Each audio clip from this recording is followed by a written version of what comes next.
Hi, everybody. Good afternoon. And thank you once again for joining us today on Oche Kitchen discussions. I know most of us are traveling, still on the way, going to Nigeria or going to the village and back and forth. We wish you guys Ijoma safe trip. We're going to continue on our Catch the Cow series, which is business ideas for small businesses scale, because this 2024 we want everybody to start something.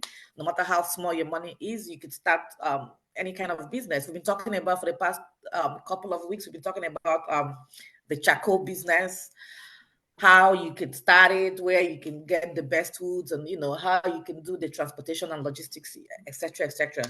So last week we started off on the palm kernel business. So we are here once again with our very good friend, a friend to the show, my brother, my very good friend, Mr. Chibuzor Izidiupu, my alumni, and CEO CC Makari, Nigeria Limited. Chibuzor, welcome again to the show, and thank you once again for having the time for us. Thank you, IJ. Thank you. Thank you, so IJ. Thank you for that wonderful and receptive introduction. Thank you so much. It's always a pleasure being here. Because also a pleasure being on your platform, because I know what your platform stands for. I know what you as a person stands for. So I don't take that relationship and that friendship for granted. That is why every opportunity I have to show how gracious I am towards that friendship, towards that relationship, towards this platform. I try as much as possible. Now, it does not necessarily mean that I'm the only businessman on the platform or the only businessman in the world. I'm only sharing my own 2%, that I know. And some of the things I'm sharing are businesses I've done, the ones I'm doing presently, and the ones I'm about to do. Now, before I start, IJ, last week I said I was going to talk about iron scrap business because it was one of the business I did, and I failed in it. I failed in the business not because the business is not lucrative. I failed in it because I couldn't manage it. I couldn't manage it. Very, very lucrative business. But the problem is I couldn't manage it at that time. And just like I said, I employed someone, from the alumni to manage. And at the end of the day, there was a whole lot of front and back. So I needed to shut. Coupled with the fact that the new government came in, the place where I was assembling those iron scrap at Warehouse Road in a way, the government came and took over the whole place, drove everybody out of that place and the rest of them. So why did the government take over? Is it because you had an illegal structure or what? What happened? No, I think the land was leased. It was leased. It wasn't like I bought the land. The land was leased to me to use. But that particular part of Warehouse Road was that part of Warehouse Road that Rocha built that got spoiled. That part of Warehouse where you have so many potholes and so many deep holes. So I think the government wanted to work on that road and expand. And the land also, I think the government was also having issue with the people who own the land in terms of ownership, in the sense that the past government sold it.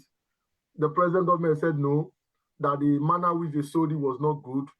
And the present government, Nigeria, one problem about Nigeria is continuity. Continuity is a very big problem in Nigeria. You see a situation whereby a government allocates land, the next government comes in and revoke the allocation. Everybody begins to run it as scatter. For example, many of us are aware of what is happening in Lagos, in the Lekki area of Lagos, in the Festac to Abulado area of Lagos. I have a land in Abulado. I have a land there. So I know that everything I did to acquire that land was legally. It was legally. But because the land was acquired during the time of Ambode, now Sanwo-Olu has come in, and Sanwo-Olu wants to take away the land from us with so many talks and the rest of them. So it's just a whole lot in Nigeria. And coupled with the fact that our court process in Nigeria is crazy. Sometimes your case can be in court for the next 2-3 years. I know that. I hear you. Judgment. So it's more difficult, That is why if you see a man who does business in Nigeria and succeed, you need to hold on to that man. Hold on to that man. Because he didn't easy. If it's Oyibo people. He didn't easy. If he didn't dare. I'm glad the theme of this year is no grief for anybody. So we must Exactly. survive. So that was that. So the reason why I'm saying this story was the fact that after that last week class, there's this business I've been trying to start up. I've been researching about it, which is this export of plastic bottle, recycled bottle. And I was talking to some guys in Malaysia who were interested in buying it, you know. But after that class last week, I now got a breakthrough in the sense that they now agreed. I think IJ Network is Benson. Is IJ breaking from your side, Mr. Benson? IJ is breaking. IJ is having issue now. Yeah. Yeah, she's breaking from my side. I think it has to do with our network. Do we wait for her a little bit? Chibuzor, go ahead. Go ahead. Okay, I should go ahead. Okay. Yes, please. I think it's been recorded, so it's fine. Okay.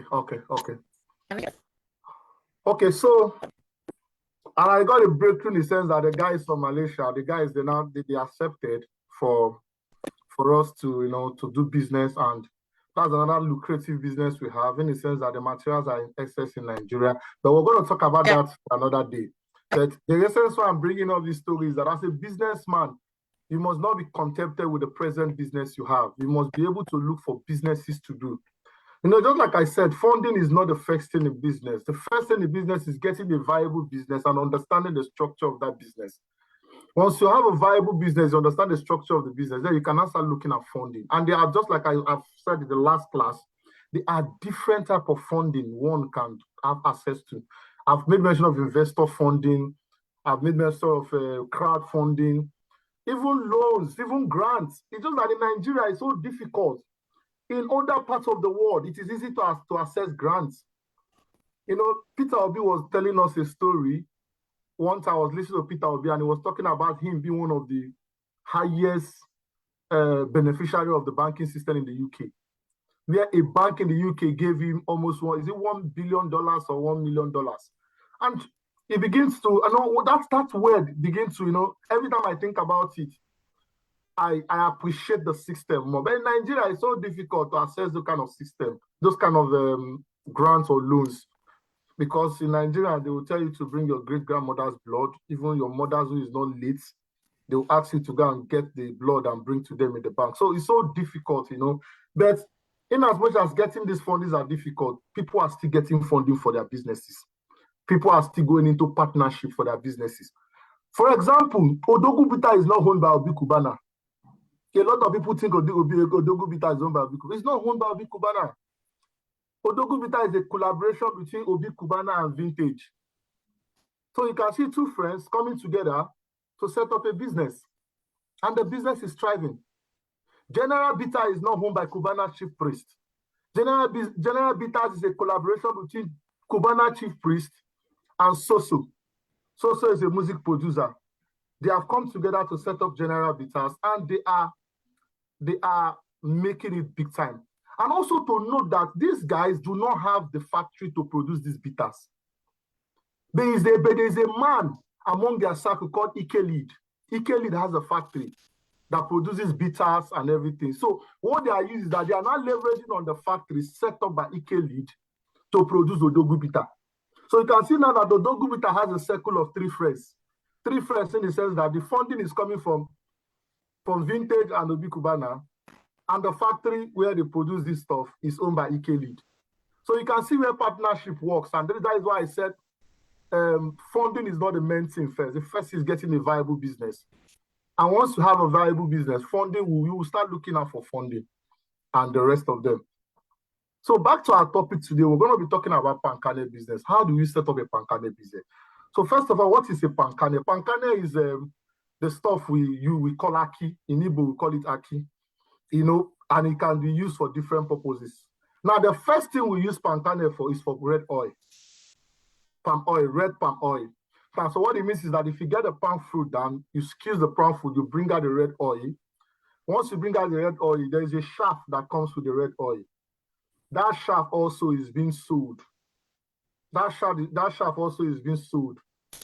I don't know the people they sell it to, but I know it is being sold. The last time I asked, they said they sell those shaft. They don't throw it away. Understand? Even that, you should surprise you that even the red oil, the first shaft you get in the red oil, some factory use it. They use it to heat. They burn it. They use it to to evaporate it.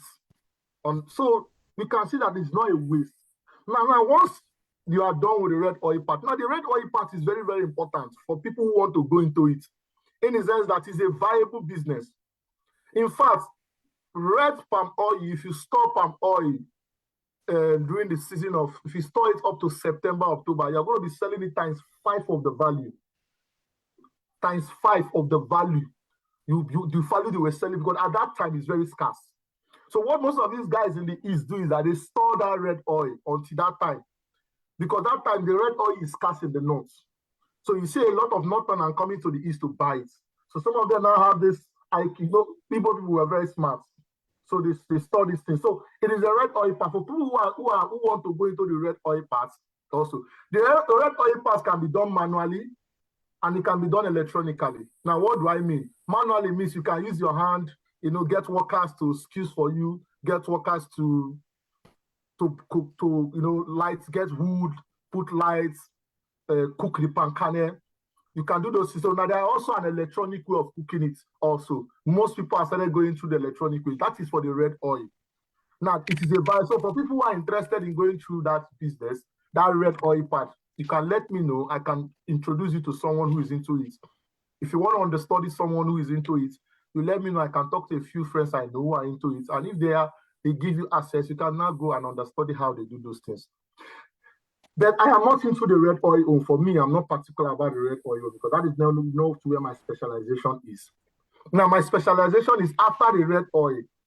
Now, we have the one where we break the nuts to get the pancane shell. Now, that little pancane shell has 42% oil in it. It has 42% oil, it has 40% chaff, and it has 8% slush. Now, each of these, that is what make up 100% of that little ackee that we used to eat when we're small.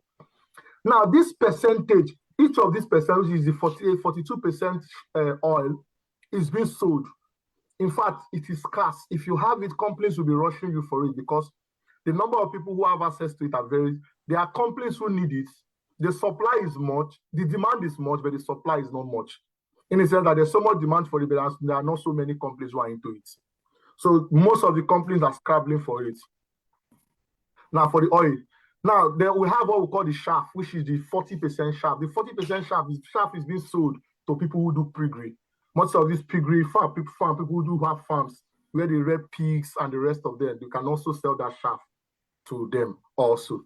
Then the slush also is still sold to the people who are also doing piggery. I don't know what they use the slush for, but they also buy both the slush and the chaff. So you can see that the 100% of that ackee, 100% of that ackee is being sold. You're making money from it. You're not losing any percent of that ackee. Now, for me, just like I said, I'm particular about the pancane part. Now, the pancane part, it says that the ackee, the 42% oil is also very important. It's important because the industries where they buy those things are the manufacturing industries. They, just like I said, they use it for clean. The clean we use in Nigeria, they use for detergents. Let me use the right word. In Nigeria, we call it clean, but let me use the right word. The right word is the detergent. They also use it for washing soap. They use it for bathing soap. And some of these companies also refine it to granite oil. There is presently a company in Owerri called Trendy. There's a company in Owerri called Trendy. Trendy is if you're going to from Owerri on Icharu, from Azomta Cathedral, as if you're going to Iriti. As if you're going to Iriti. By the left-hand side, there's a company there called Trendy. Now, what Trendy does is that Trendy is owned by a man who has 2 children. He has handed over to the 2 children. Now, what they do in that Trendy is that they have a factory where they crush the pancane. When they crush the pancane, they turn it to udaki oil. And they have a refinery where they now refine it to groundnut oil. Now, but the thing with Trendy is that the capacity of their refinery cannot take the capacity of their palm kernel, that is the udaki oil, crushing to udaki oil. The capacity is too small for the refinery they have. So what they do is that they buy from outside, apart from the fact that they produce, they buy from outside also to supplement, to make sure that refinery is working at an optimal pace. If there's anyone who is in Owerri that is interested in going to see how that company is, the person should let me know. I can connect you to somebody who can take you there so that you can have a view of how that company works.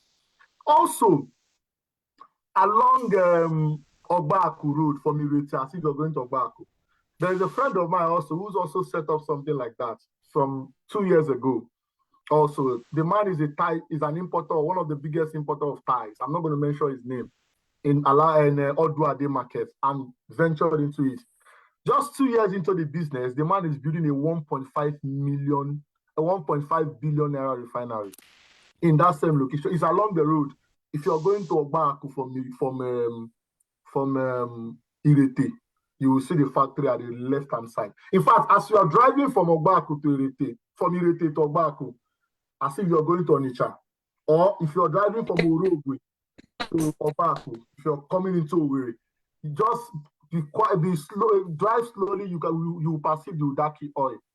The udaki oil comes out. You perceive it. So the man is building a 1.5 billion naira refinery presently, just 2 years into the business, because he knows the power of the business. Now, the reason why he was able to achieve this much in 2 years because the number of machines he started with 12 machines.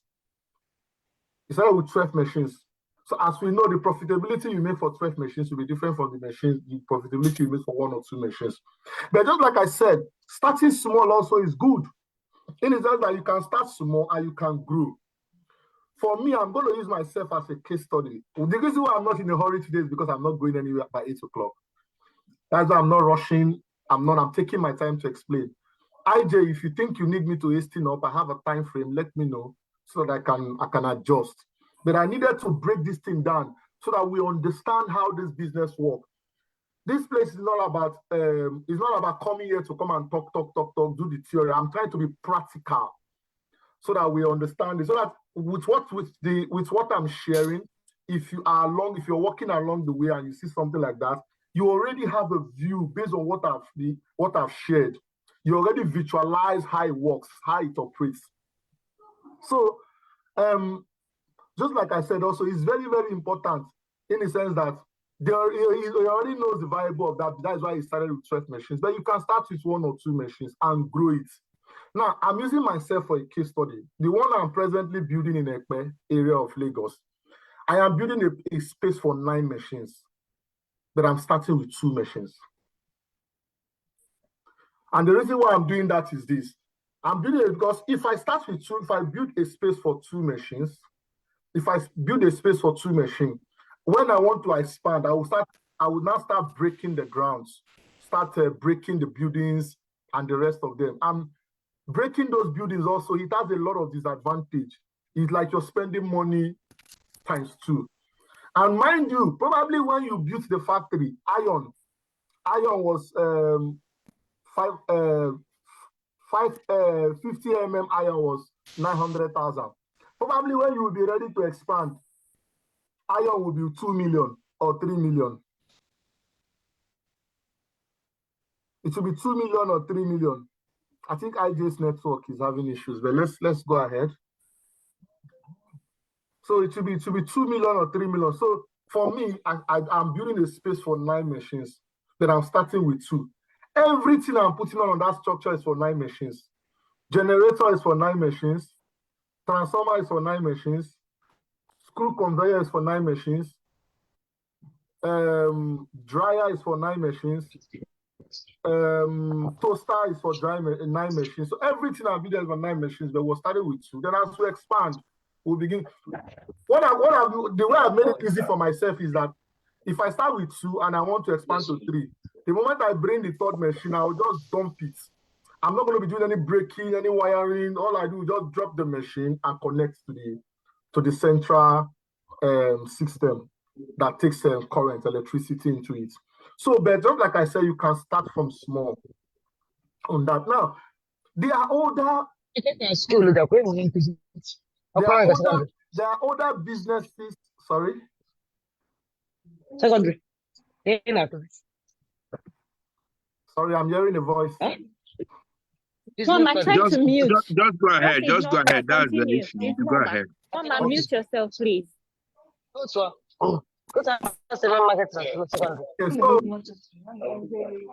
we're starting with this number, and as we start with this number, we'll begin to grow it based on, because it's capital intensive.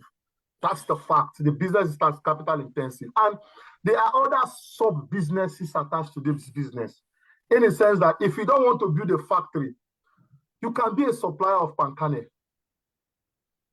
In fact, the shell, the palm kernel shell, you know, when you break the ackee, you bring out the ackee, there's a shell, the black shell.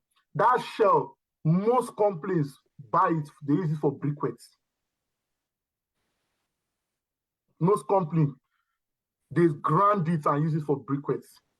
In fact, as I'm talking to you now, the palm kernel shell, people export it. There's an Igbo guy that somebody introduced to me that lives in the US. That I met the guy last December. The guy wants to be exporting the palm kernel shell, not the ackee, the shell. He wants to be exporting it out of Nigeria. So this is also a viable business you can do. You can also be a supplier of the palm kernel, in the sense that if you have a palm fruit, you can employ people, bring down the palm fruit, sell to the red oil people, tell the people you're selling who do red palm oil. You can tell the red palm oil people to return back after the red palm oil, to return back the stuff for you. Or you do the red palm oil yourself, you break and you supply the ackee. You can also be a middleman. A middleman is this. Many of people who have this palm kernel factory do not have enough capital. Take, for example, myself. When I finally finish my factory, probably by first quarter of this year, maybe by April, I'll be done. I will be needing nothing less than 60 tons of palm kernel every day.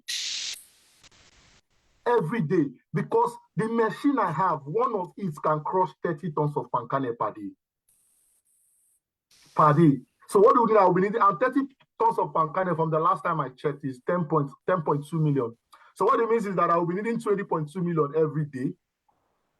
And I will be needing 20.2 times 7, I will be needing 140 million every week to work to my maximum, my optimal, to make use of the machines. Because if you are not getting palm kernel, you are not maximizing your machines. The machine is there for you to work, and you're not making money. So what it means is that I will need people to supply me palm kernel.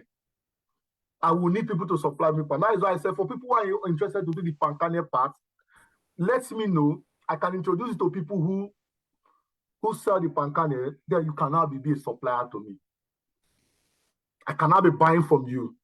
Maybe I buy from you, you give me 24 hours or 48 hours for me to, we're going to look for a way, to make sure everyone is a win-win thing for all of us. So that is the plan I have, because the truth of the matter is that I might not have the funding at that particular time to make sure my machine works at optimal. So out of me now, what I have on ground. So just like I said, the business is viable. Just like as I said, if you don't have the funds for the factory, you can also look at supplying palm kernels to some of these companies who do it. So another viable thing in the business also is you can also be a supplier of the groundnut oil. Most of the people who come from the north to buy the palm oil, not the red oil, the groundnut oil, the palm oil. Most of the people who bring trucks to come and buy them from Owerri and take them to the north, most of them are Igbo people. 95% are Igbo men who live in the north. So they come with 30,000 liters truck, and they load. They take it to the north and they sell. Some of them take it to some of these factories who produce all this soap and clean in Kano also. So there are different ways. You can see that there is a business in it all around. You must not set up the factory. Even if you don't have a factory, you can supply palm kernel. You can be buying the palm oil, which is the red oil. If you don't want to be buying the red oil, you can be buying the groundnut oil. If you don't want to be buying the groundnut oil, you can be supplying the palm kernel, you can be exporting the palm kernel shell. So these are all the things surrounding this this business. Please, if you have any question, you can go ahead and ask me as we move along. I'll be available to answer. All you need to do is just cut me short and tell me you have a question, and I'll give you the room to ask those questions. Now, I want us, now I've explained how the business works and the different, now getting the material also is very, very important. Till the end of time, that material can never be scarce. Till the end of time, there is no how Aki will be scarce in Nigeria. In Igbo land especially, Enugu, Imo, Anambra, Ebonyi, there is no how palm kernel will be scarce. Everywhere, even in our villages, we all have palm kernel. For example, there is a place in my village where I've seen palm kernel that I'm already negotiating with them. Once my factory starts, I'll go and look for boys, employ boys in my village, and go and bring down those palm fruits. So palm fruits are all over the place. So if you have a business where the raw material is ready, that tells you that that kind of business is viable. It's a long-time business. And the lifespan of that machine can last up to between 30 years, 20 to 30 years. The lifespan of that machine, provided you do what is needed in the machine, which is make sure you maintain it. It goes for maintenance on a regular basis. Make sure that it is in the right condition. Once it is in the right condition, it can serve you for a very long time. Machines are the same thing as cars and aeroplanes. Some of the private jets, you see some of these our pastors used to be. They are private jets 20 years ago. Their private jets produced 50 years ago, 30 years ago, 20 years ago. But those private jets are still working. They are working because maintenance is being done on them. So once you maintain the machine serves you. The machine is like if you give the machine food, it will give you food in return. That's how the machine be. You scratch my back, I scratch your back. Scratch my back means you give machine food in shop, the machine will give you food to eat also. So it's very important that we also know that maintenance is also key in this business. Now I'm going to talk about the cost of setting up this kind of business. I'm going to ask IJ for me to share my screen so that I will show you. This is just a small template I did when I wanted to start up the factory. I needed to know what I needed to set up the factory. So I'm going to be sharing with us for us to see what is needed to set up such businesses. And as we see the document, if you have any question, you can ask. If you also need me to share the document with you, it's supposed to be a confidential document, but I don't mind because we are here to help one another. So if you need, let me know, I'll share with you. And if it's something you can do on your own, yeah, I wish you the best. If you need me to advise you along the line, you can also let me know. So it's very important that we know. Now, another most important thing is in this business is that we've also confirmed that the business is viable, the lifespan is viable. It's a business you can do and you can leave for your children to take over. We have also confirmed that raw materials are readily available. We have also confirmed that the demand is so high. The demand is so high in the sense that if you have 1 ton of oil, 1 ton, some of these companies will send trucks to come and carry it because they need it. As I'm talking to you, where I'm setting up my own in Ekpe, I don't know how they got information. Some of these companies, how they do their research, how they got an information that it is a palm kernel producing factory I'm erecting in that place. 2 companies have come in contact. They contacted me. They contacted me and they've told me that please, once you start, don't give your oil to anybody. Just leave the oil for us. Anytime you have, call us, we'll come and carry, we'll pay you immediately. Because they need it. Same thing if you are in Owerri and you have this business, Trendy will give you money. Trendy, that company will give him, there's a friend of mine who has it, Trendy gives him money to go and buy palm kernel and crush and bring oil for them. Because it is very, very, very, very scarce. So now, since we've confirmed all this, we've confirmed that the business is a viable business and it's a business that one can also go into. So do I have permission to share screen? IJ. And Gorgeous, I think Gorgeous can talk in place of because I think IJ's network is okay. Yes, please go ahead. Okay. Yeah, I think I gave you permission. Sorry. Okay. Okay, IJ, you're back now. No, I had to log in on my phone because I couldn't hear anything. Like I would hear bits and pieces. To log in on my phone.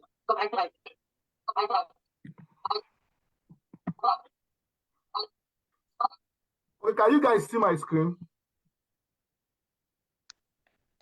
Yes. Yes. I think so. Yes. It says Zoom, right? Yes. Okay. I went off from the laptop, so I'm using my cell phone. So. Okay. So let me share some of these documents so we can go through them together. And if there are any questions, I can answer those questions. Then if we have time, I can just touch on iron scrap, plastic bottle scrap, just briefly. Then whatever time there's time, we can talk about that one. Okay, so I hope we can see the document I'm sharing on my screen. Yes, I can see it. Estimated cost of machines and other materials. Yes, estimated cost of machine and other material is setting up a palm kernel crushing factory with 10 expeller. Now I did a budget for 10 expeller. 10 expeller. Expeller is called the machine that crushes the palm kernel, so we call it expeller. 1 second, let me move this. Okay, so one of the most important things is that you need a weight bridge. Now, a weight bridge is the electronic part. Electronic says that a weight bridge is where if you buy your palm kernel, the motor, the car, the truck just drives into the weight bridge. The weight bridge weighs the truck and the goods. Now, this is to make sure that what you're buying from the farm is something that you're getting. Also, if you have people supplying you, you need to make sure you also weigh it so that once you weigh it, you can also know how much you're going to be paying them back. Now, there are also so much trick in this business that one needs to be careful also, in the sense that some of these guys, what they do is that in order for them to cheat or trying to take money from us under false pretense, they soak those palm kernel with water. They go and soak it with water. When they soak it with water, the weight comes up. For example, if they soak in water, if it's not dried, and you weigh, for example, when it's not dry, you weigh 20 tons. When the thing is finally dried, your tonnage might be 15 tons at the end of the day. Oh, okay. So you can see that you're losing money. You've lost 5 tons. You've lost 5 tons of palm kernel. That 5 tons of palm kernel can give you 2.5 tons of oil. That 5 tons of palm kernel can give you 2.5 tons of oil. And 2.5 tons of oil, now the last time I checked, the price of oil is like 209,000. 209,000 times 2.5. Almost 600,000 is what you're losing. And you're not talking about the 1 ton shaft. You're not talking about the 0.050 slush. So you can see that you're losing money. Another trick also in the business that some of them also do, because they put a lot of shell. They put a lot of shell, they mix it with shell. So that's why you must be very careful. That's why the business is a business that you must understand. Don't go into it if you don't understand it, because at the end of the day, if you go in, you don't understand, you're going to go out. Because you will not make money, you'll be making loss. So what you need to do is that what in me I intend to do, I'm using myself as a case study. I intend to send people to the farm. These guys will be in charge of quality control. I'm going to be paying them, their work is quality control. And if my quality is not up to what I desire, I sack them and look for someone else. So you must. Or you can in-service them, re-educate them, and tell them this is the consistency. You have the standard of practice, you know. Yeah, I agree with you. We're going to be doing that exactly before we send them to the field, because they are Jew-men. They don't know anything about the business. So we're going to train them. What we intend to do is that we intend to look for. I have someone already who has a knowledge of it. So what I intend to do is that those other boys will come under that person. The person will take them to the bush. If, for example, the one I'm setting up in Lagos, I intend to be buying raw materials from Ijebu-Ode, some part of Ondo, some part of Edo. So what it means is that these boys will be going to Ijebu-Ode, Ondo, Edo to learn about it. Also, if you are interested, also when the time comes for those of us who are interested in supplying me palm kernel, another way I can help is that if you have, for example, you have funds and you want to be supplying palm kernel, your money cannot be enough to set up a factory. You can let me know. I will take you to the place where they are buying the palm kernel. So what you do is that you buy palm kernel from the local villagers there and you supply to me. You will still be making so much money. Let's say, for example, you're buying from them you're buying for them 300,000 per ton. You can be selling to me 350,000, 320,000. So imagine if you're supplying 30 tons, which is one truck to me. 50,000 times 30 is 1.5 million that you're making. You're making 1.5 million now for. So there's always money to. I think I know why IJ did not that thing. I don't expose IJ to one part of the business. So all these are secret I'm trying to that people will not tell. Even if you pay money for seminar and workshop, they will not tell you all these things. They will only tell you the theory part.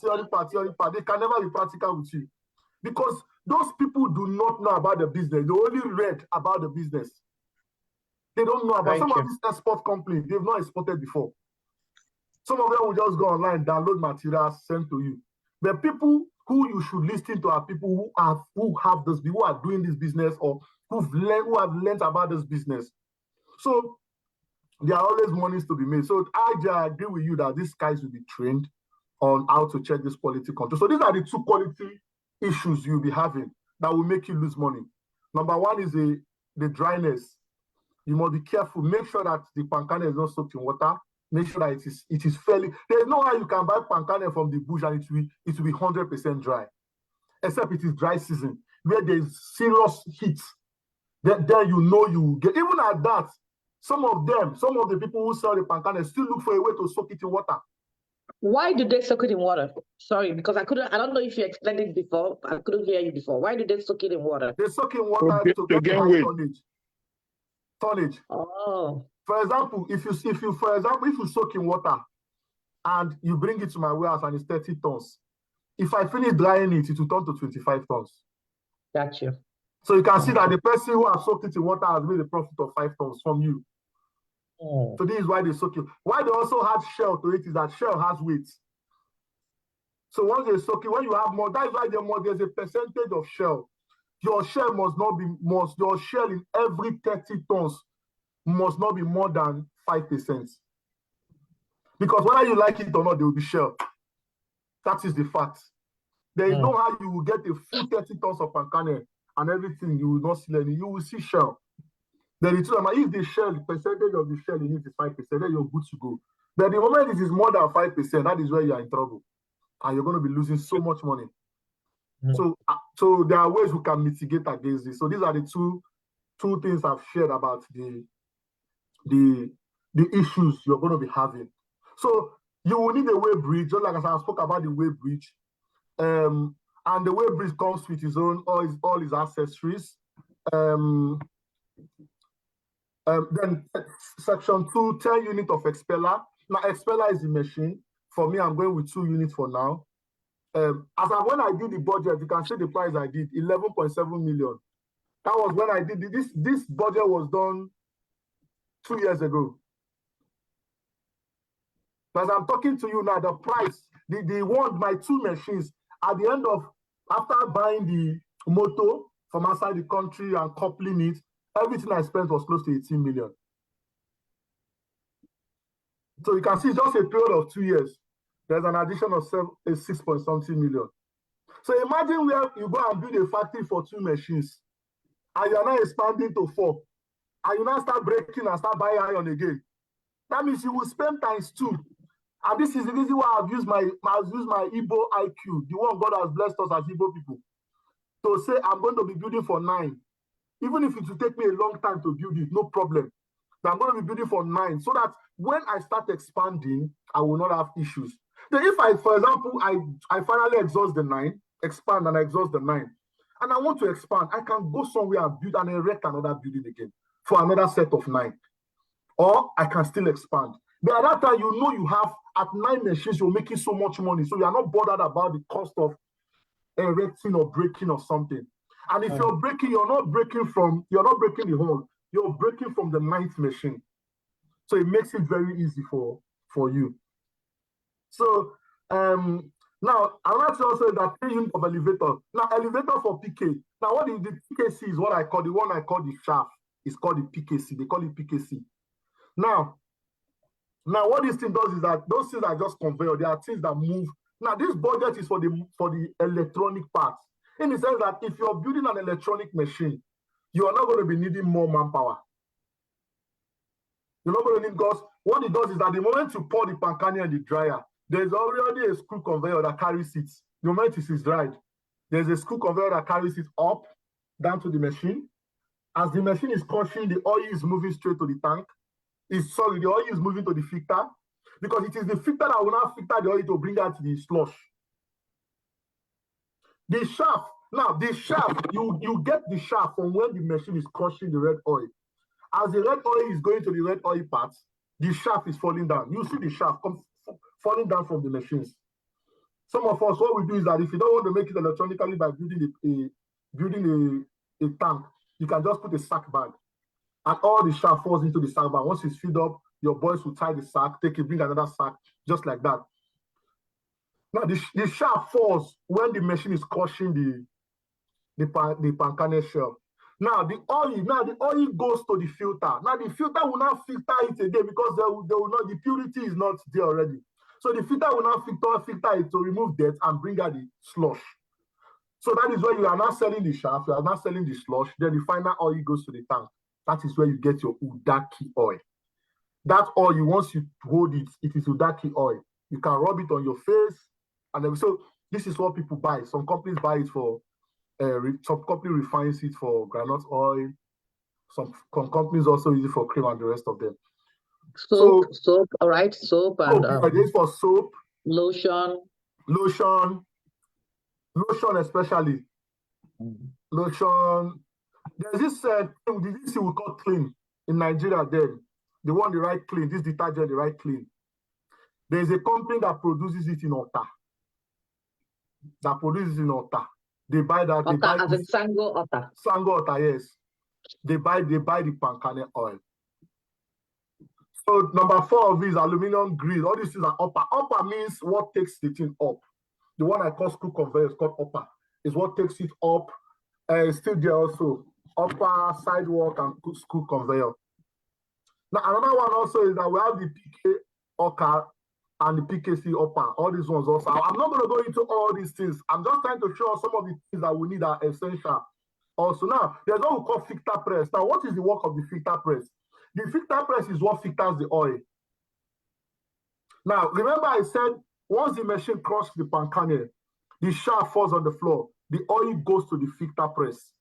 The filter press will now filter it to bring out the slush. As the filter press is filtering it, you see the slush. The slush is very, very thick. It's like a gum, very thick. Now, the oil will now go into this final tank. Now it goes. Now, what I intend to do for me, I intend to build a tank. In fact, I've already built the tank. I built a tank outside, a 20-ton tank outside it, so that the final oil goes straight to the 20-ton tank. So any company that is bringing its truck to come and buy the oil will just drive using the backside to where the tank is. We'll just put the pipe in the mouth of the tap, take the pipe to the truck, and all the oil keeps going there. Like the borehole water. Like a borehole water, exactly. By water, okay. And then we'll be using the same machine they use for borehole for water. That's sumo tank. Sumo. It's the same sumo we use to pump the oil because you need to pump it to the truck, the truck that the company has sent. All these things are also inside the budget. So I have a question. Go ahead. Electricity-wise, how do you manage with electricity-wise? Since I'm coming to that, but since I've asked the question, so let me answer it quickly. It's very important. Now, to open such a business, you must make sure you open in a place where there's electricity. It's very important. If you open this kind of business where there's no electricity, you are going to make money, but you're not going to make so much money. Yes. Because you buy diesel. For me, for example, I just purchased a 500 kVA generator. Now, the 500 kVA generator is not because in the place where the factory is situated, there's no light. There's light in Ekpe area. You can ask people who live in Lagos. Ekpe has even light more than Lekki because it's a rural area. And that is where most of the Dangote refinery, that is where some of the factories are. There's opposite me, there's a Gary factory. Opposite me, there's a Gary factory. Opposite me, there's a factory beside me, there's a factory that produces ethanol, which is another good business. If I have time, I'm going to talk about it. A lot of people do not know that we get ethanol from cassava. From what? Cassava. From cassava. Yeah. Yes. Starch. From cassava. Any starch can give you alcohol. Ethanol is alcohol. Any Cassava. starch can give you alcohol. Yeah. There is a company. So, but I have a question about the before we go into the ethanol. So east, which is where we come from, we don't always have light. So are you now suggesting that it's better and lucrative for people not to open those kind of factories in the east because you end up buying so much diesel and spend most of your money on light? There's a place in the east that will have lights. Have you been there? If you go to some places in Ebu, there's lights there. Okay. When I mean Ebu, close to where we have relief, where these transport companies are, where you have all these transport companies in Ebu, from after the stadium. Before you get to ShopRite, before you get to ShopRite. Close to from ShopRite area. I don't know ShopRite, but from my old memories, after the stadium, right? Yeah, after the stadium. After the Bayern Stadium. Ebu Road now, which is in Bise Road. Yes. Yeah, I think I remember where that is. The Bise Road is you are going very, very far. The part of Ebu I'm talking about is immediately after that fire service roundabout, you go straight. Yes. Understand? That's close to stadium, yeah. That close there, you go straight. Where we have those transport companies, where those towards the slaughterhouse. Towards the slaughterhouse and the Otamiri. Yeah. Where Kanuanko has his house there also. Yes, that area, they have light. They have a lot. For those places, they get like 22 hours out of 24 in a day. Are you serious? Yes. So you can open in a place like that. There are some places in our food that has lights. All you need to do is to make your research. That is why these businesses are more better in rural area than urban area. Yeah. That's why it's very rural. So if you must do your research. Then if you are opening the business in a place where there's no light, then you have to make do of this. There's nothing you can do. That does not mean you will not make money. You will still make your profits. For those making diesel, there's still something they call the LPFO. They mix it with the diesel. Okay, can you educate us on it, Benson? I'm hearing this for the first time. Well, this is a long time. These are things I did when I was in Nowhere, like Akaraka Industries, all those industries that are into palm kernel. That is when you go to the if you ask if those from the refinery, they give you what they call the low pour fuel. Okay. They mix it with diesel. Okay. And it works very well. But it doesn't after 2 weeks, your engine goes off. No. They have things they connect to it, then you use it with the diesel from the diesel tank. Okay. No, I think that there's this factory in Mbise. Then I've forgotten. It's all this is a long time. I've forgotten the name of the factory. Okay. Downhill Industries. They deal with palm kernel extractions and so on. Downhill.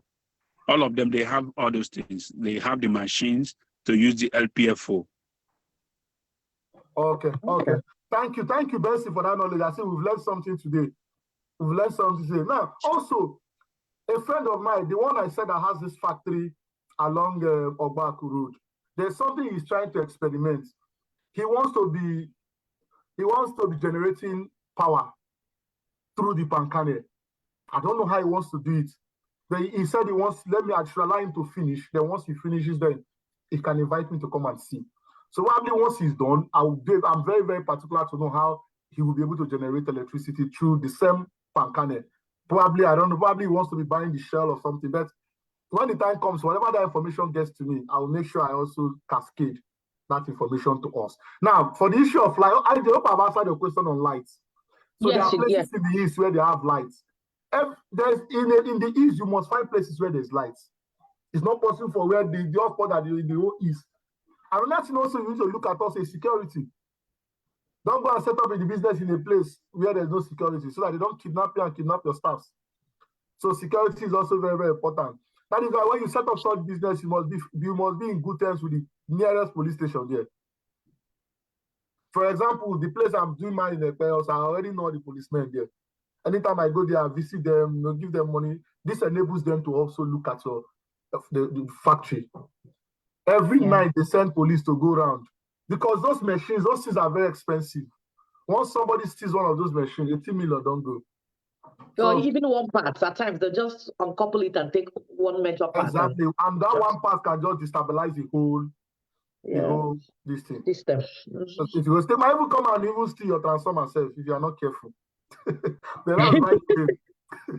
That's right. So these are some of the things. The jam motor is used for the elevator. Then I want to talk about the dryer. The dryer is used to dry the palm kernel. Now, how does it work? Once you build a dryer, normally you build a 10 tons dryer, a dryer that can take 10 tons of palm kernel. Once you pour the palm kernel in the dryer, there's what we call blower. Blower is like a fan. You can use charcoal, you can use wood. Put charcoal under, buy a blower. That blower will just be generating like a fan. Once you light the charcoal, the fan keeps blowing. What it does is that it makes sure once the fan blows the heat coming out of the charcoal or the wood, it circulates the heat to all parts of the dryer. Because if you put the charcoal in one place, it only burns one place, true or false? Then when you have a fan blowing it, it means the heat are all circulating around so that every part of the palm kernel will be dried. Now you can leave the palm kernel for close to 1 hour. Once you leave it for 1 hour, it's dried, then you can now start putting in the machine and start crushing.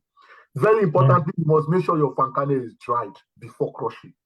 If your palm kernel is wet, and you crush, you will not get the desired number of oil you're supposed to get. And by then, that's why this business is technical in the sense that any small oil you lose, you're losing money because of the cost of the oil.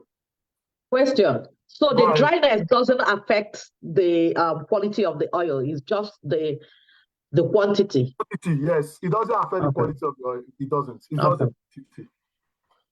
It's just the quantity. So that is what the dryer is all about. Now, you need to also get a transformer. This kind of business, you're not going to be connecting with someone's transformer. You need to get your own transformer because those machines are powerful machines. So you need to get your own transformer, get your own generator. You can also erect a diesel tank if you want. For me also, I'm erecting a diesel tank also, just in case. So these are some of the things, we need to set up. What I'm presently, the wiring of the whole place, the people who do it are the people from Aba. Those guys are good. Those guys are the best you can get anywhere. Like Aba people, when they wire your warehouse for you, both their cables, they will make sure they give you the best cables. You find the best cables there. So presently, they are the one in charge. I've already contracted to someone there who is in charge of wiring those things. So those guys in Aba will do it because it is not all kinds of wire you use. There's a specialized wires because of the current of the current coming out of the machine. So it is very important. Now, also it's very important that the iron we use also are thick irons because of the vibration of the machines. And that is why you must make sure you cast the ground of the warehouse. The ground of the warehouse where the machine is, you must cast it with irons, thick irons, so that once the vibration of the machine, the iron holds the ground very, very well. So the gauge matters, the gauge of the iron. The gauge of the iron matters, yeah, very important. So I think this is all you need. I've said all that is needed to set up the business.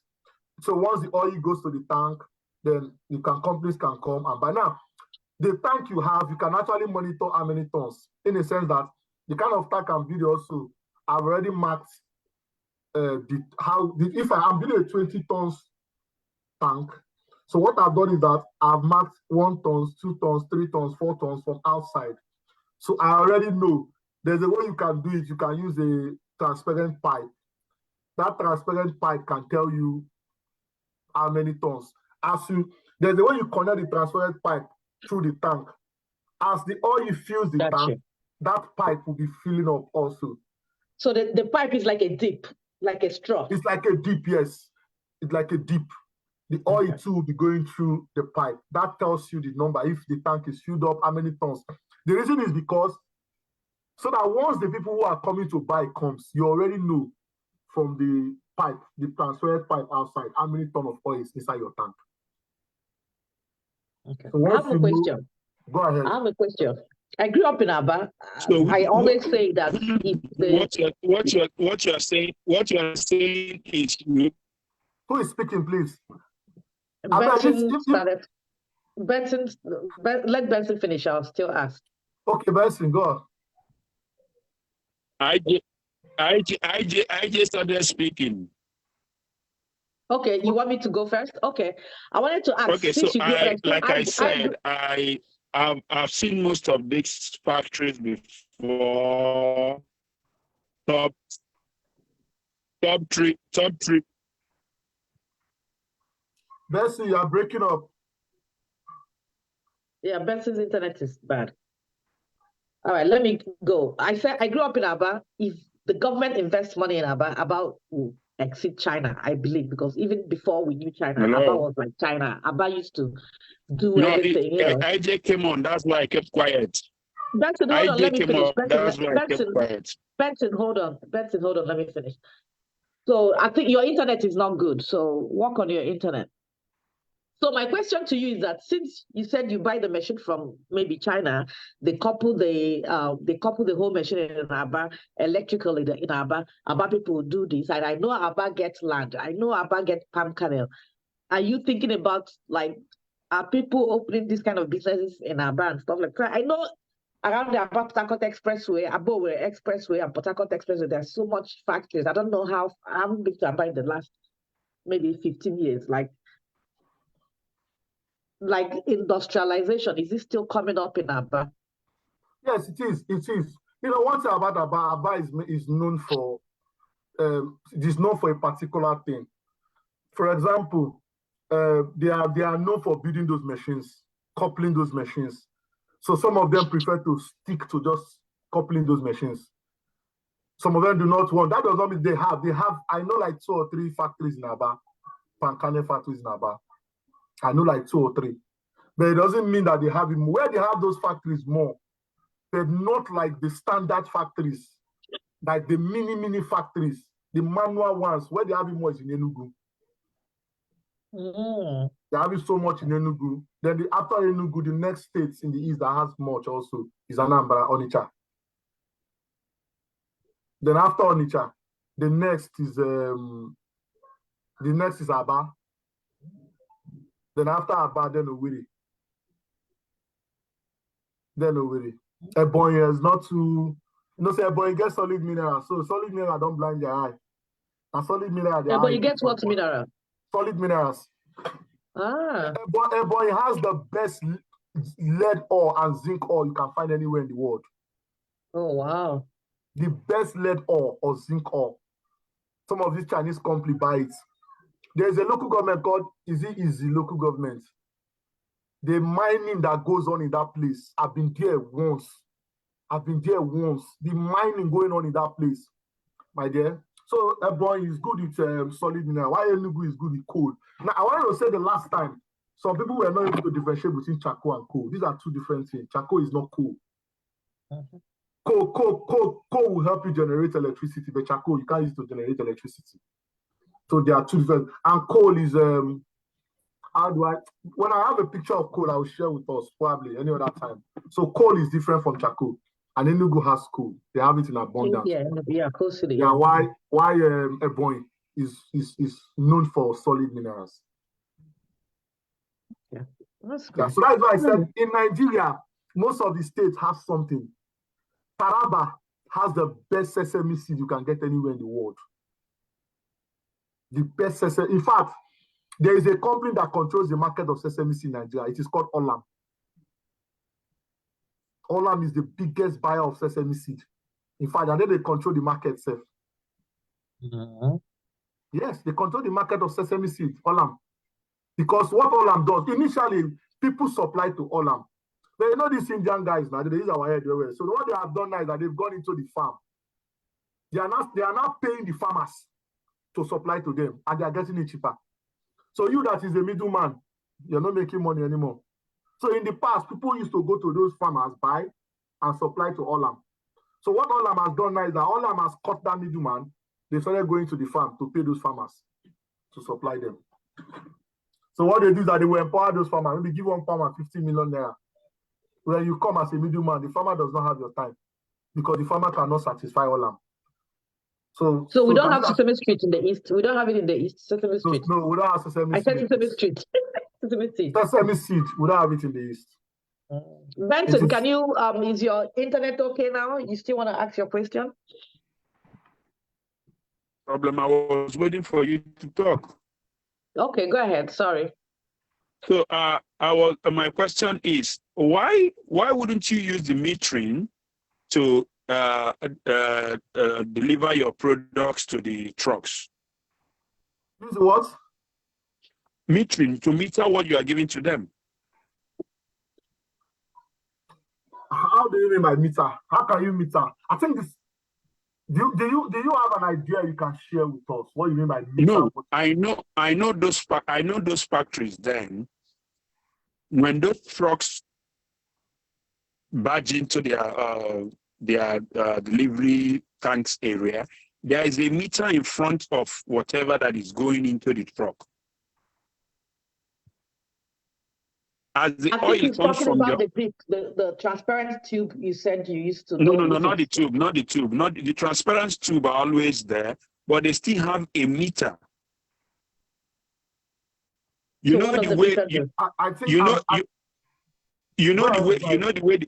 way the petrol station pumps meter your gas. Okay, those kind of meters. Yes. Because I know Downhill in Imbise was doing that.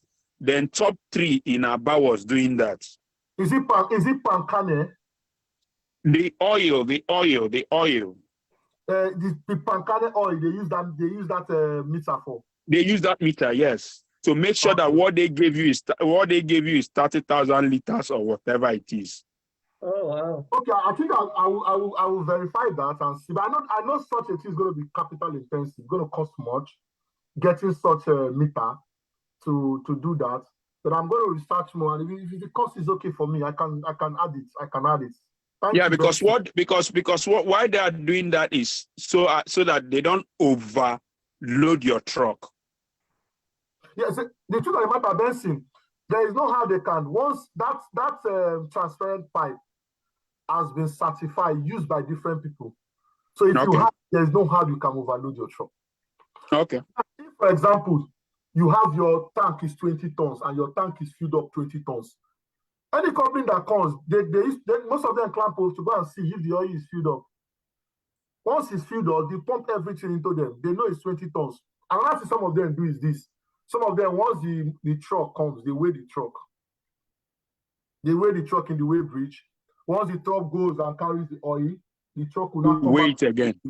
And weigh it. You cannot know, once they weigh again, you cannot remove the quantity of the truck. Then the remaining quantity is the palm oil. We also do it in charcoal. What you supply? Yes. Do you know in charcoal? What you supply? Yeah. Yes. Do you know in charcoal in Nigeria, if I'm loading charcoal, I use the normal scale, manual scale, or electronic scale to scale each bag I pour inside the container. For example, if I'm pouring 30, if each bag is 30 kg, and for example, I put 1,000 bags of 30 kg of charcoal inside the container, that is, I will now calculate 30 kg times 1,000 to get my total tonnage. But you know, once that charcoal gets outside the country, they don't do it that way. What they do is that they weigh both the truck and the charcoal, and later they will now remove the charcoal and weigh the truck alone. I'm going to look for a weight report and share with us before we go, so that we can see how. So I think Benson, I will try that. It's good. It's good. I will try that, and if it's okay, I think I need to impute it into mine. Thank you. So any other question? So Benson, this is for Benson. So Benson, the companies, the Dunhills, so their tanks are on the ground. The oil tanks are on the ground, like the fuel tanks, or it's still up and they use the meter. Do you think Bessie is hearing us? Remember? The tank will still be, the tank will still be on the ground. The tank is not underground, but they have a platform where the tank. Platform for it, yeah. Yeah, they have a platform where the tank rests. Yes, my own is not. My own too is not underground. What we do is that you either two ways. Either you build this. You know how we put. Either you build a small step. Yeah, I understand what you mean. Yeah. Yes, then you put the tank on like top. The borehole. Like a borehole, yeah, exactly. Like 10 inches, 10, 20 inches above ground or something like that. Yeah, exactly. That also helps you in terms of the pumping of the oil. Yeah. Now, the reason why it is very, very important to put the tank outside is because of the oil too. Because some of these palm kernel oils sometimes can turn to, if you put them in a place where there is no heat, it can turn to liquid. It can turn to solid. Solid, yeah. Yeah, so it's better it's outside so that heat also can heat it and the oil is still in good condition. That's the difference between saturated and unsaturated fats, yeah. So yeah. So I think I've explained everything. I've also explained the different things attached. There's a name we call it in the banking sector. Anytime I want to remember the name, it just goes off my head. The value system. There's a value system in the business. So anyone we are interested, you can go into it, and the most important is that you're making your money. That's cool. Yeah. All right. Anybody have any questions? Any question? It's just that we had such a factory in my village before, which is Niplock. Okay. They're into production of that. It's owned by Ellen Obiohan, so Ellen Obiohan's family. So they are about people. I think at this, yes. So I think at a stage when Niplock was the biggest factory then in Ndawa that employed a lot of people, and you have expatriates working there then, white men working there. And after Ellen Obiohan died, I think the factory now started having problems. They sold the factory. When they sold the factory, they didn't know that they had a lot of I think they call it PK oil. Yes, PK oil. They have a lot of the PK oil stored. Then the people that bought the factory saw the PK oil. The money they made from the PK oil offset the money they used in buying the factory. I'm just thinking how they will sell that thing without knowing that there's PK oil. No, they did. Can I tell you what happened? The children didn't know because they were not interested there.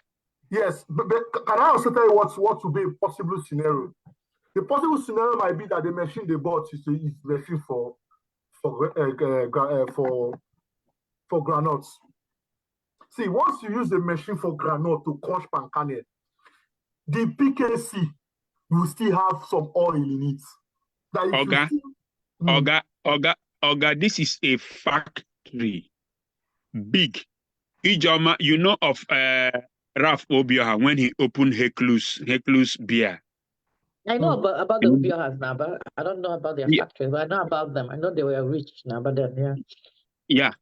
The Niplock was a big factory. All those machines are big. Maybe anytime you have time to go to the east, just go to Ndizog, go to Ndiawa, and take a field walk at that place. Okay. It's a very big factory. Maybe the children were not interested. They were not interested because they had a lot of money, so they were not interested. They were not looking at those things. So what happened to the company? Did it fold? They sold it. I think they are abroad, Seth. I think some of them are in America here and stuff like that. Yeah, they sold it.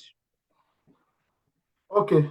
The last time I was talking, this is an example of a contract in Chaco. You can say the company's name, the company's detail.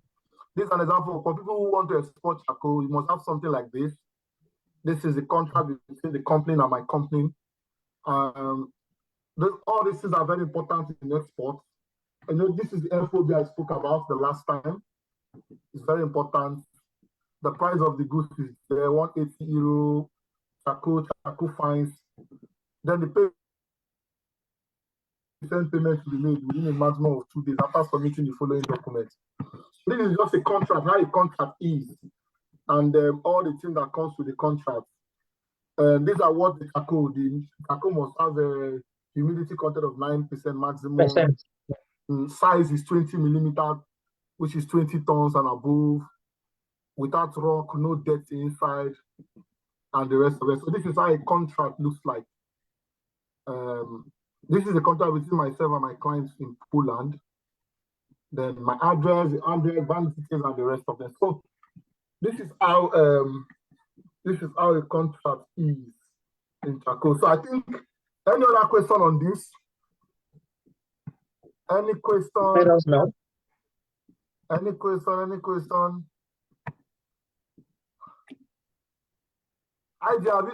Guys, have you guys seen something like this before?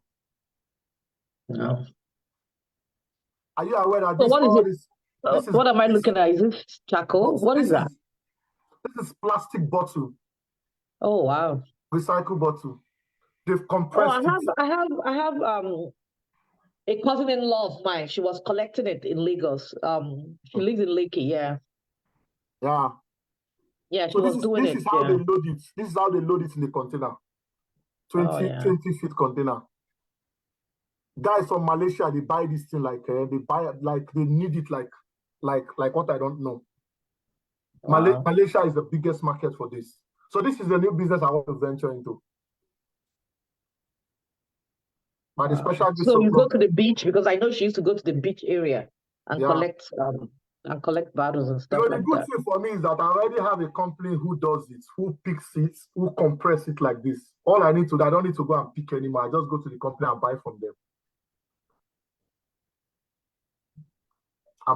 But in Nigeria, how do they recycle it? Like the companies do it for the government to recycle, to keep the country clean, or they're just doing it for business? No, what the company does is that the company sells all these aboki, all these malams. They go into the bush, pick them, then sell to the company. If you're going to Abulado from Maitu, from Festac, as if you're going to Trade Fair, check by the right-hand side, you see them there, malams all over the place, packing distance. They are so much there. If you see the heap of plastic bottle there, you'll be shocked. So they are the ones who assemble it. They not supply. Those malams can't compress it like this. They do not have the machines to compress it like this. So they supply it to those companies. It is those companies that will not compress it like this and sell. Wow, cool. So the same thing, iron scrap. Iron scrap is also a very viable business because it is what they use for iron rod. Iron scrap is what they use for rod. This rod we used to build house is gotten from iron scrap. So it's another good business that anybody who is interested in that business should let me know. I can guide the person on it. I will also give the person a company that buys. If the person is in the east, if the person is in Imo State, I'll give the person a company in Asaba and a company in Bini Bypass that they can be supplying the iron scrap to. Then if the person lives in Lagos... So where do you get the iron scraps from? Now, from mechanic and... Yes. You can, what I did then is that I went to the Sarki. All these malams, they always have, if you go to these states, all these Hausa guys, they always have a king in a location. So I went there, discussed with the man that I needed some men to come and work for me to be picking iron scrap. So what the guy did, the guy called his guys in Sokoto and they sent him 20 boys. So out of the 20 boys, I picked 10 of them. So what I do is that every day I share 100,000 to them to go out and get iron scrap. Iron scrap also says that as they go out also, those guys will shout, iron condemn when we're small. I never saw that. You never saw, okay, for us, you be Ajebota, for us that we're Ajepako. We No, saw don't a be lot say of I'm a that. Jabota. I left early. Don't be say I'm a Jabota. Okay, so for those of us that I'll be about baby. They've been there. They've been there. They shout iron condemn everywhere. They even buy your better pass my neighbor generators that are condemned. They buy everything. Bessie grew up in the north, so he probably saw them. So Bessie, I will send those outside guys. They will be buying those things from people. Some of those them they pick it on the road. Some they buy it from people. They will not come back. They will not come back with what they've bought for the day. I calculate for them. Okay, I gave you 100,000. You have supplied me 50,000 out of the 100,000. Take the 50,000 back tomorrow, the next day. When they finish that money, we give them more. Just like that. So you start hipping them. When it goes to like maybe 10, 15 tons, then you can call it boss, load them. So anybody who is interested, I have two companies, one in Asaba, one in Bini Bypass. For people who are in the east, then for people who are in the southwest in Lagos, I have a company in close to Sele bus stop in Lagos. I can introduce free of charge. I will willingly give the contact out. Sele, thank you. Sele side by the left hand side from Second Rainbow down. Yeah, so it's also a lucrative business. So that is that. I think I've exhausted what I have for today, IJ. Yeah, so you did well. Yes, we appreciate you. If there's any question, then before I go, another very, very fantastic business is the ethanol business. Supply of cassava. There's a company in Edo State. That company was built by this late Akare Delu, the one that just died. It was the one that attracted that company to own those states. That company is one of the biggest producers of ethanol in Nigeria. It's a Chinese company. So what they do is that they buy cassava. So for people who are interested in supplying cassava to those companies, you can let me know. I will connect you free of charge. I'll give you the details of the company. If you want me to teach you how a business is, I can teach you. I don't mind. There is a village in Oyo State where so now they make our gari there expensive. They don't want to eat our gari again. And you don't tell you. Okay. So one of the villages have cassava. There's a village in Oyo State called Igogo. That village, they have a lot of they are good in this business. A lot of people go there to buy cassava and supply to these companies. And you can make good money from it. Very good money. So once again, thank you so much for inviting me. I hope I've been able to share my 2%. Yes, so we appreciate you so much. And any questions before Chibuzor leaves? If there are no questions, we thank everybody. Especially Mr. Chibuzor. Is it you? Benson, you have a question? No, I don't have a question. I was only trying to say, with this viewpoint of his, he's able to have convinced us, not confuse us. Yes, so. Yes, so.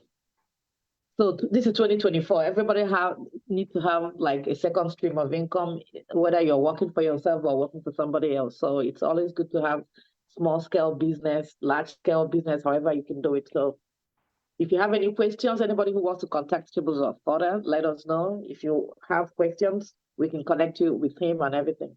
And I wish everybody a happy new year again and good luck. Thank you, Mr. Chibuzor. Before we go, the last time somebody asked a question about logistics.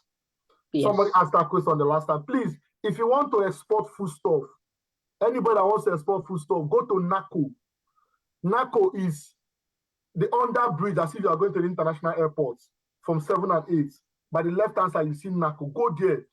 That is where they package foodstuffs. And all that things that the other small scale stuff they export. Mortar Guinness, attachments, you just go there, bitter leaf, ugu, they know how to package it there.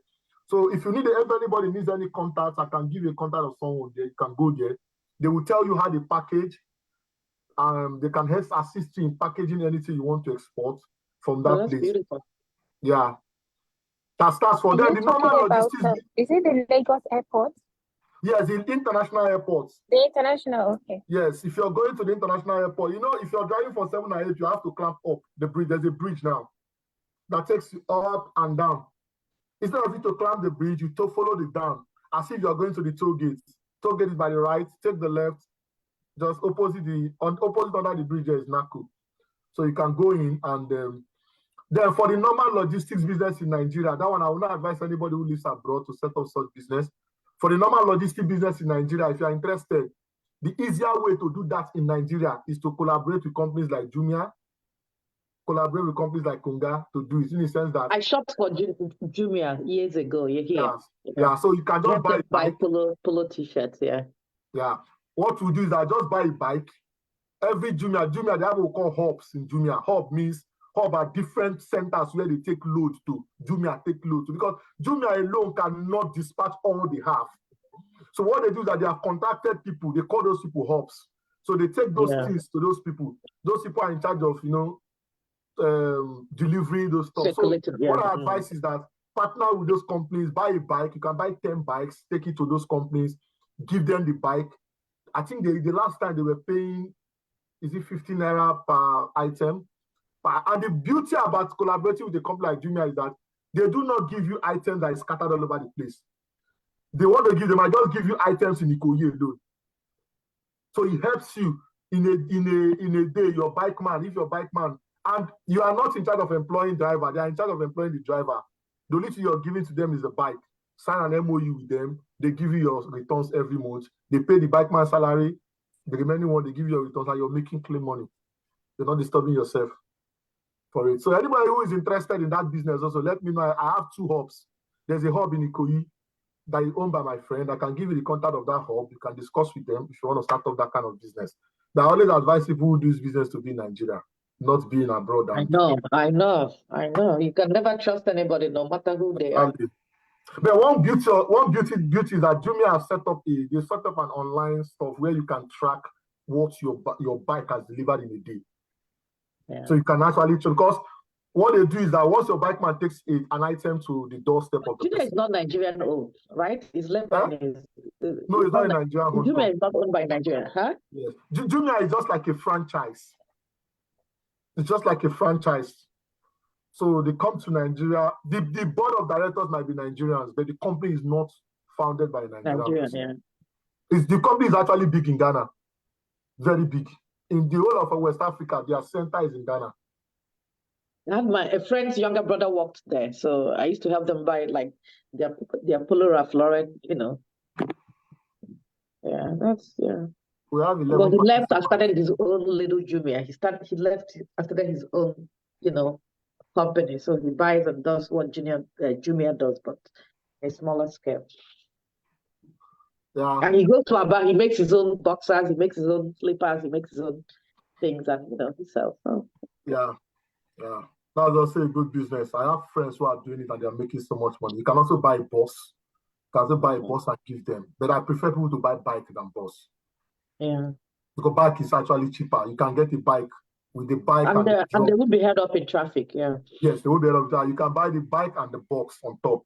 You can spend 350,000 to 400K for one bike.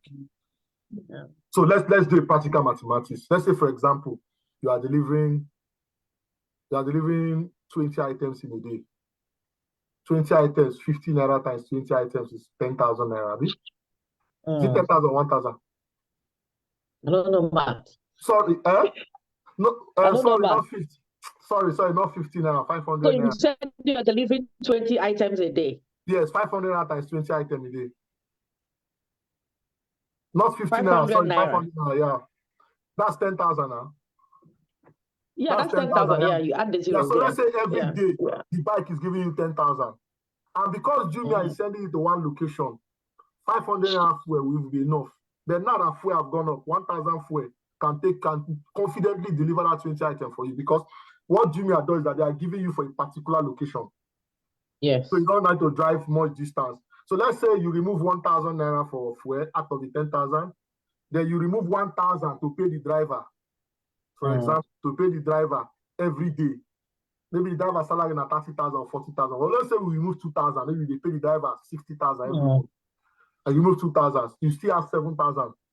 7,000 naira every day times 6 times in a week is 36,000. 36,000 times 4 times in a month. Can you see how much you're making every month? Yes, sir. 36,000. You never tell us till you tell us. Times 4 is 144,000 every month. You've paid your bike, man. The most out of this 144,000, you use 40,000 to maintenance, which is not possible. You can't use 40,000 for maintenance in a month for bike, because bike no dey spoil like car. Bike doesn't get affected like car. So for, let's say 40,000 in a month, you still have 100,000 every month for a bike you bought with 300 and let's say 350 to 400,000. So what it means is that every 4 months you'll be buying one more bike. So that means, say, at the end of the 1 year of that business, you've added 3 more bikes to your 3 bikes, to your 1 bike, making it 4 bikes. I don't share knowledge now, so people will be interested. Carry go. All right. Thank you. All right, guys. Think about it. Another stream of income. Thank you. Bye, everybody. Thanks for joining. See you same time next week. All right. Bye. Bye. I was on here. I'm not here. I've not seen Gorgeous face today. She was no, you know go see the face. She asked you know go see the face.